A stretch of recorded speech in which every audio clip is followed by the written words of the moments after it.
Good morning everyone, welcome to another online church service for St Mary's Alveley, St Andrew's Quatt United Churches, both within Shropshire in the UK and both within the Diocese of Hereford. My name is Neil and I am the vicar of these parishes, so welcome. As usual, if you're a regular viewer of these videos, these services, then you'll know that in a second someone from our congregation will do a contribution and then I'll do a sermon and just some notices at the end. And so today it's the turn of Vicky. So take it away, Vicky.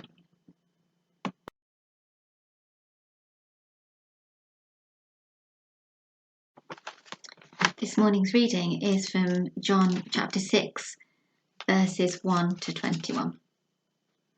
Jesus feeds the 5,000. Sometime after this, Jesus crossed to the far shore of the Sea of Galilee, that is, the Sea of Tiberias, and a great crowd of people followed him, because they saw the miraculous signs he had performed on the sick. Then Jesus went up on a mountainside and sat down with his disciples. The Jewish Passover feast was near. When Jesus looked up and saw a great crowd coming towards him, he said to Philip, "Where should we buy bread for these people to eat?" He asked this only to test him, for he already had in mind what he was going to do. Philip answered him, 8 months' wages would not buy enough bread for each one to have a bite. Another of his disciples, Andrew, Simon Peter's brother, spoke up. "Here is a boy with 5 small barley loaves and 2 small fish, but how far will they go among so many?" Jesus said, "Make the people sit down." There was plenty of grass in that place, and the men sat down, about 5,000 of them. Jesus then took the loaves, gave thanks, and distributed to those who were seated as much as they wanted. He did the same with the fish. When they had all had enough to eat, he said to his disciples, "Gather the pieces that are left over. Let nothing be wasted." So they gathered them and filled 12 baskets with the pieces of the 5 barley loaves left over by those who had eaten. After the people saw the miraculous sign that Jesus did, they began to say, "Surely this is the prophet who is to come into the world." And Jesus, knowing that they intended to come and make him king by force, withdrew again to a mountain by himself. Jesus walks on the water. When evening came, his disciples went down to the lake, where they got into a boat and set off across the lake for Capernaum. By now it was dark, and Jesus had not yet joined them. A strong wind was blowing, and the waters grew rough. When they had rowed 3 or 3.5 miles, they saw Jesus approaching the boat, walking on the water, and they were terrified. But he said to them, "It is I, don't be afraid." Then they were willing to take him into the boat, and immediately the boat reached the shore where they were heading. This is the word of the Lord. Thanks be to God. Well, it occurs to me that there's a lot of negative stuff going on in the world at the moment. There's a lot of stuff that we could and probably are a little bit worrying about.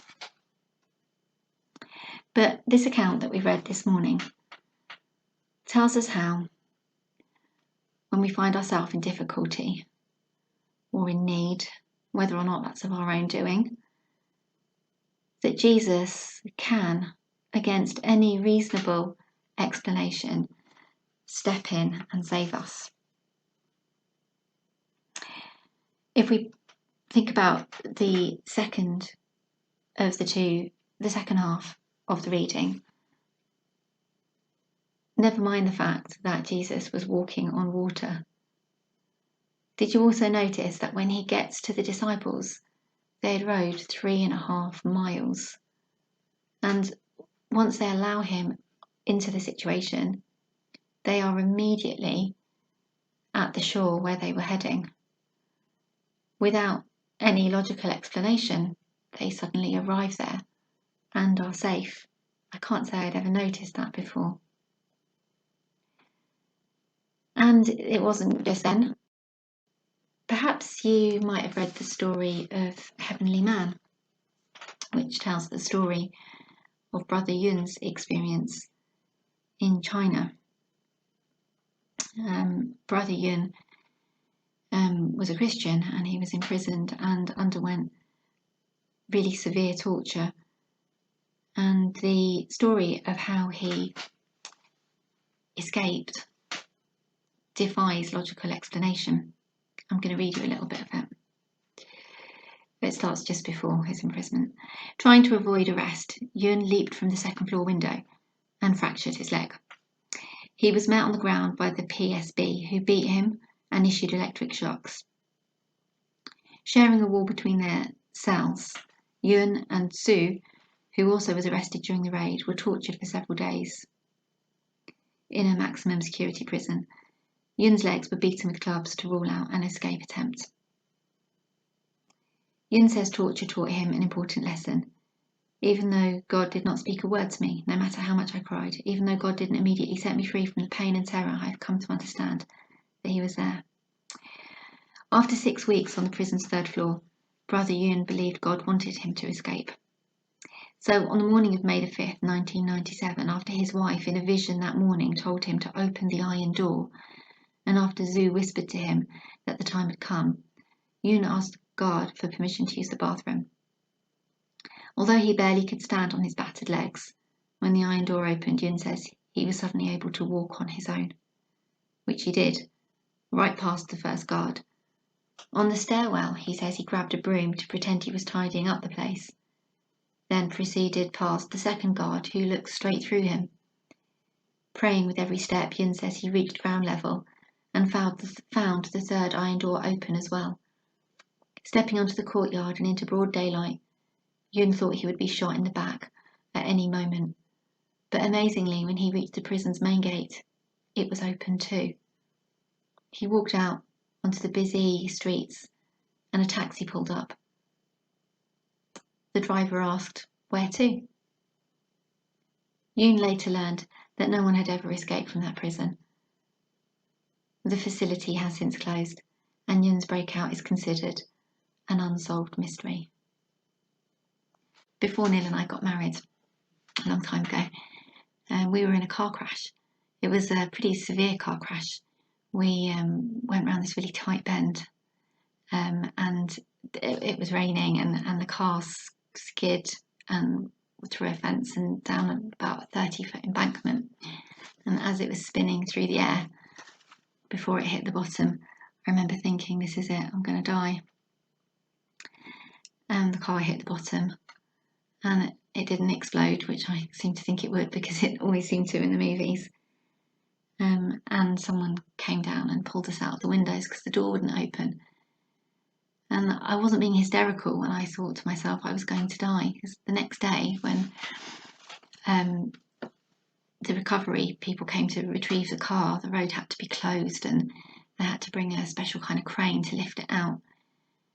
And my dad was there, and we were there, and the guy recovering the vehicle turned to my dad and said, "Oh, what happened to the people in the car? Are they alive? Are they okay? Are they in hospital?" And he said, "Oh yeah, they're just standing right next to you." And we were fine, and that completely went against any logical explanation. And it's true that the world at the moment is a difficult place, and there's lots that we could be negative about.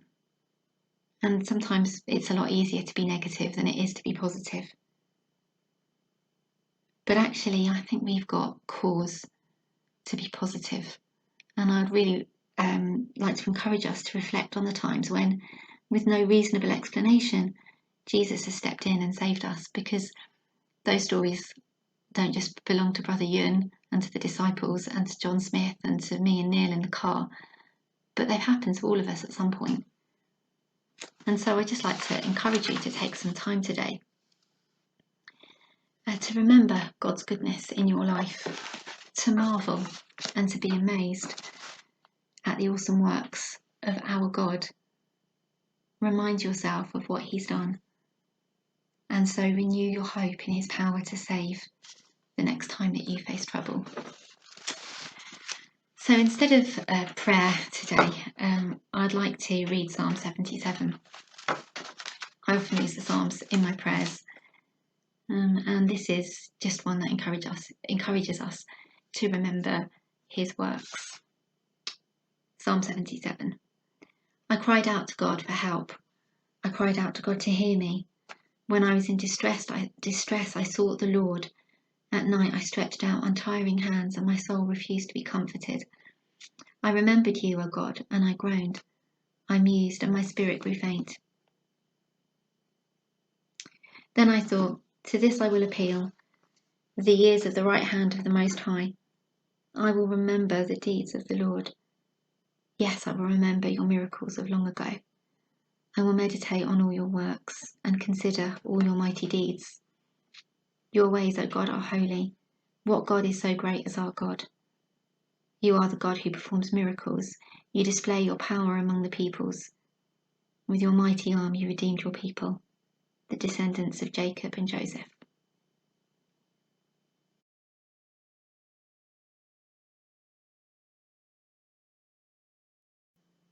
Thanks, Vicky. I wonder if you've ever had to prepare a meal for a large group of people with little or no advance notice. I know, sadly, in years gone by, I've done that to my wife, so sorry. When you prepared that meal, though, did you ever stop to wonder how you would do it? Especially if you realised that you did not have enough food and you did not have the time or the money to go to the supermarket. If that's the case, then perhaps you can sympathise with the disciples in the story of the feeding of the crowd, which we heard from our Gospel reading. Jesus had been teaching the crowd all day, and it was almost time for the evening meal. The disciples wanted Jesus to dismiss the people so they could go and buy food in the neighbouring towns and villages. But Jesus had other ideas. He told the disciples to feed the people. And we see the reactions of two of the disciples to Jesus' instruction. Philip saw the need of a miracle and calculated the odds. He tried to prove that it could not be done. How many times have we been like Philip? I know I've been loads. How often do we fail to see what God is doing because we're focused on our selfish desires, needs, and just think the problem is too big? Andrew, on the other hand, set out to try and solve the problem, and the solution he found is the key to the first part of this story. He searched for food among the people, but he found only one small boy with a small lunch that seemed inadequate for the task at hand. We have to give credit to Andrew for at least trying to find a practical solution to the problem. Barley was a staple part of the diet for the poor. It was cheap and it was found in lots of places. And the loaves were small, flat wafers. The fish were the size of sardines. So the meal was barely enough for one little boy, let alone sufficient to satisfy the appetite of grown adults. And when Jesus accepted the boy's gift, he blessed it. And in the blessing, the small became great. There was suddenly enough bread because Jesus saw the people and wanted them to be fed. Just like Jesus saw the fear in his disciples on the sea, he loved the disciples and the crowd and gave both the peace of his presence. This story shows a difference between two types of churches. There's missional churches and maintenance churches. Missional churches welcome all sorts of situations and see the potential with acknowledging the challenges these situations create. Maintenance churches focus on creating committees that make decisions and not disciples. Maintenance churches distance themselves from problems because they are too busy having committee meetings. Maintenance churches are filled with tension because the members just don't know what's going to happen or how they're going to respond. They just do enough to get by. Missional churches look for things to do, even when their members are already doing things. They believe that because God is in what they are doing, God will provide everything that they need, everything that they need to grow the missional side of the church. Maintenance churches are paralysed by the size and the scope of the task or problem before them. But missional churches break it down into manageable parts. They do not try to do everything all at once because they know they can't be everything to everyone all of the time. And Jesus accepts their limitations and only expects them to work with what they have and with the next people that they meet. I wonder which type of church we would prefer to be. Jesus can take anything we give him, no matter how big, how small, and multiply it to be used to do his work in this area and in the world. My own ministry and spiritual life are good examples. God has taken the talents and gifts I have, if there are some, the ones that I've offered to him, and used them to spread the good news and hopefully impact some lives over the 20 years that I've been in church ministry. Yeah, I know, I don't look old enough, do I? All life and all good gifts come from God. Jesus comes to open our hearts and the hands to those around us. We can do that only because he opens our eyes to his own presence as the grace and peace-filled eye in the middle of the storm. When Jesus sets an impossible task before us, he knows what he is going to do, but he wants us to see how we will react. Will we react in fear, confusion, or will we react in faith? Jesus tested the disciples. He wanted them to fail so that he might strengthen them. Jesus also tests us for the same reason. Failure actually gives us strength. We and the disciples should have learned a lesson from this story, really. We must never gauge the size of a challenge in terms of our capability. God calls us to commit whatever we have, no matter how small, and he will use it for the bigger glory, his glory. When we give ourselves into God's hands, we become instruments in his service. We can then serve many people who are hungry physically and or spiritually. When we come to the end of our resources, God comes in with his resources. In Jesus, there is more than enough for absolutely everyone.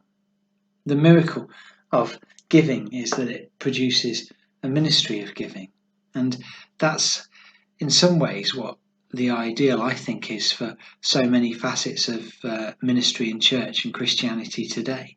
The more we give, the more capacity that we find we have, and God blesses us more by being able to give us more to give, if you know what I mean. Jesus intended for his miracle to point people to God. That included his disciples and everyone he met. The people realized that the food they had eaten was a sign from God that they might believe in Jesus, and they did. They realized he was the long-promised Messiah, but he wasn't the type of Messiah they were looking for. They were following Jesus for the spectacle, not because of who he was. They were enamored with his words of what he might do for them. Coming to God on the mountain was a fearful experience, yet it was full of expectation at the same time. Why? Because God was seen at this time in history as mighty and exalted. Because he could work miracles, many people wanted to make Jesus a king. They thought that if he could feed them, he could free them from Roman rule. They wanted an earthly king who would protect them and provide for them. But instead, Jesus was humble, a servant king who would restore their relationship with God. They wanted a Messiah who would provide for their physical needs, but Jesus was the type of Messiah that would provide for their spiritual needs. He wanted their undivided attention, just like he wanted the disciples' undivided attention. Jesus got the disciples' attention thanks to the storm. He wanted them to make him their chief focus, even when the storms of life take over. He also wants us to pay attention to him, especially when we face the storms in our lives. The colossal testing, or a colossal testing, often follows a colossal success.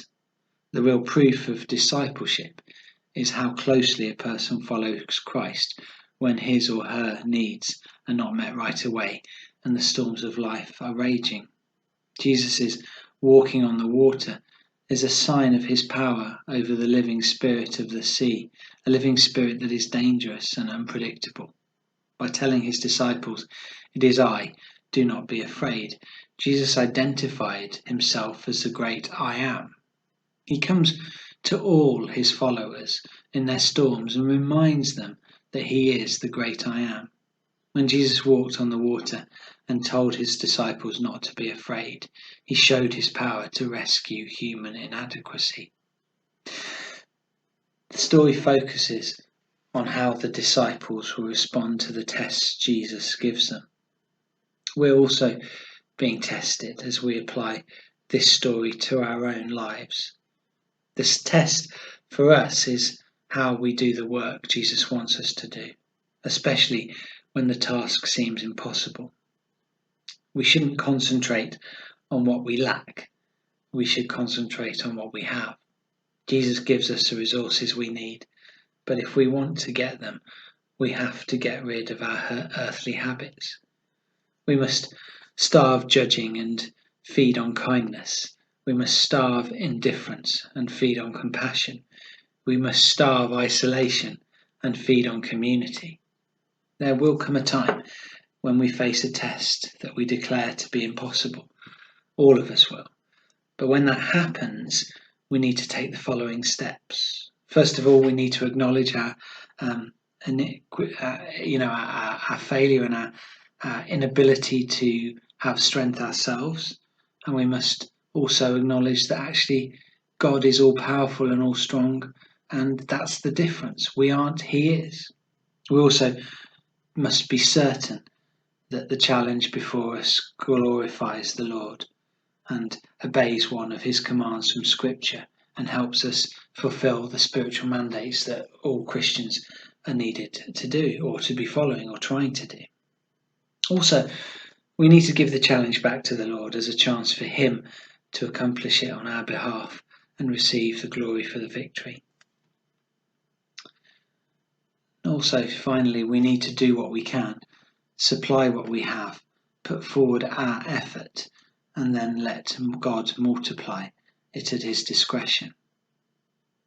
The two parts of this story are linked by Jesus' doing something totally unexpected, and it changes the lives of those around him. This story tells us that there are things in life that sometimes catch us off guard, but nothing catches God off guard. God sends a storm of life that we face.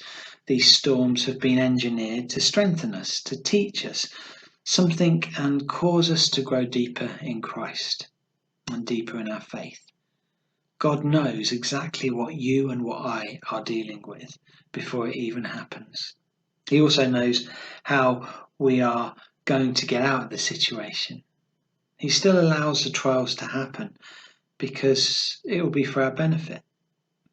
When we face the storms of life, we must remember the words of that ancient hymn, "Will Your Anchor Hold?" I'm not going to sing it, but I'm going to read some of the words from it. The hymn writer says this: "Will your anchor hold in the storms of life, when the clouds unfold their wings of strife? When the strong tides lift and the cables strain, will your anchor drift or firm remain? We have an anchor that keeps the soul steadfast and sure while the billows roll, fastened to the rock which cannot move, grounded firm and deep in the Saviour's love." You see, folks, our job is to involve Jesus in any problems we are facing and to count on his presence and his power. Jesus is present and ready to help in any situation of need. What we need to do is come to him in faith, even when we don't feel like he's there. So I hope those words were encouragement or comfort to you today, whatever you're going through. May you know God's peace and blessing and his presence with you. This wouldn't be a service if there weren't any notices. So the notices for the coming week, 6 o'clock tonight, if you're watching it on Sunday the 25th of July 2021. You might be watching it at Christmas, I don't know. But today, 6 o'clock, on our Facebook page, Alveley and Quatt parishes, Vicky, my wife, will be leading us in prayers as usual. If you want to join her, you can type your prayer requests into the comment box, and she will pray for those things. But please be sensible, use common sense. If it's something that's a difficult situation, or you don't have permission, it's about someone else, please use just really, really limited detail and facts, and maybe no names, just an initial or something like that, because others may not appreciate their situations being broadcast over social media.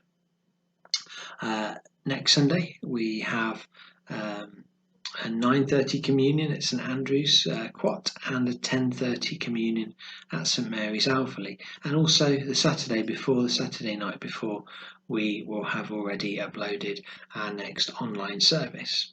So until then, God bless, keep safe. There will be better days. I continue to believe that. God bless you all. See you soon. Bye.